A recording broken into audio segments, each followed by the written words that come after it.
Bas. Bas. Bir üstüne bas ver. Vay.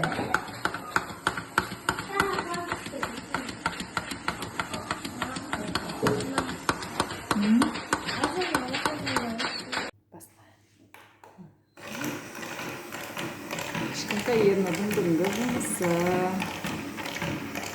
Жарайсың, ернұр.